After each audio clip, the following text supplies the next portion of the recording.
ব্যাপার আনোয়ার? হঠাৎ জরুরি তলব, কি বিষয় নিয়ে কথা বলো? মেম্বার চাচা, আমি আমার সম্পত্তির ভাগ চাই। ভাইজান, সম্পত্তি ভাগ করবেন সেটা ভালো কথা, এই জন্য মেম্বার কাকে আনতে হইব কে? এটা তো আমরা নিজেরাই সমাধান করতে পারি। নিজেদের মধ্যে মিটমাট করলে আমরা ভাগ্যে কম পাবো না। আমরা কোনোভাবে ঠকতে চাই না। তুমি বউ মানুষ, এসব ব্যাপারে তুমি কথা না বলেই উত্তম।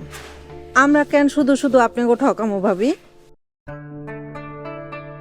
মেম্বার চাচা, এই মুহূর্তে আমার অনেক টাকা লাগবে।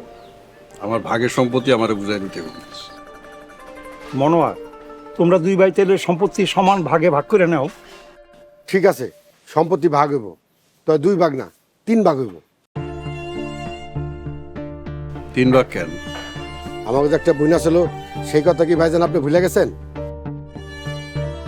না, ভুলি নাই, কিন্তু এই বই তো মরে গেছে। বই নাই তাতে কি হয়েছে? তার পোলা আছে, তার পোলার নামে লিখে দিমু।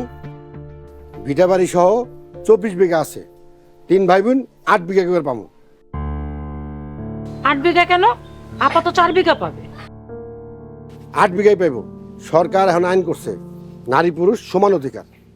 আর এতদিনের ক্ষেত খামারি ফসলের হিসাব এগুলি? ভাইজান, ফসলের সব হিসাব আমার কাছে আছে। আপনি 12 লাখের মধ্যে 8 লাখ পাইবেন। বড়দের মাঝে আমি একটু কথা বলতে চাই, প্লিজ কেউ কিছু মনে করবেন না।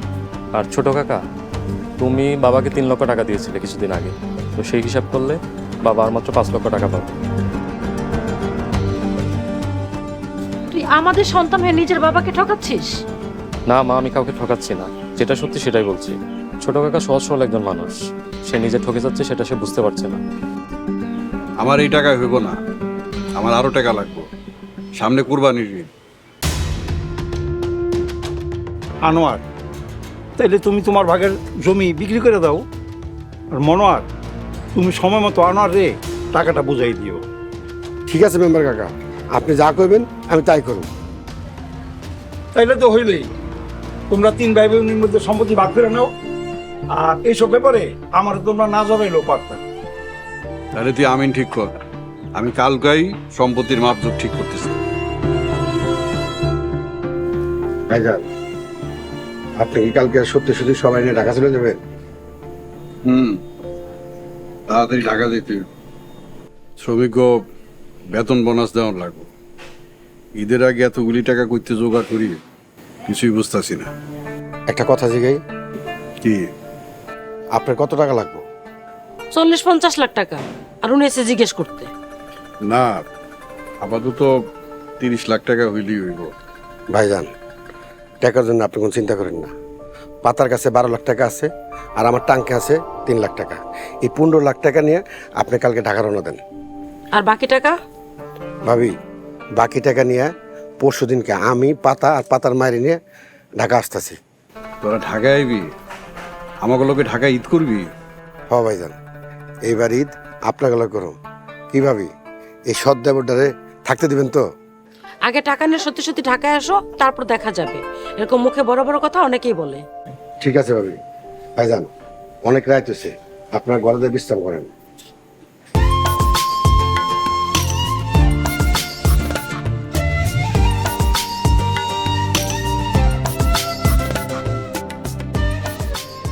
ভাইজান, আইলেন আর গেলেন, 2টা ভাই গ্রামে ঈদ করলে আমার খুব ভালো লাগতো। চাচু, আমার কিন্তু খুব ভালো লাগছে।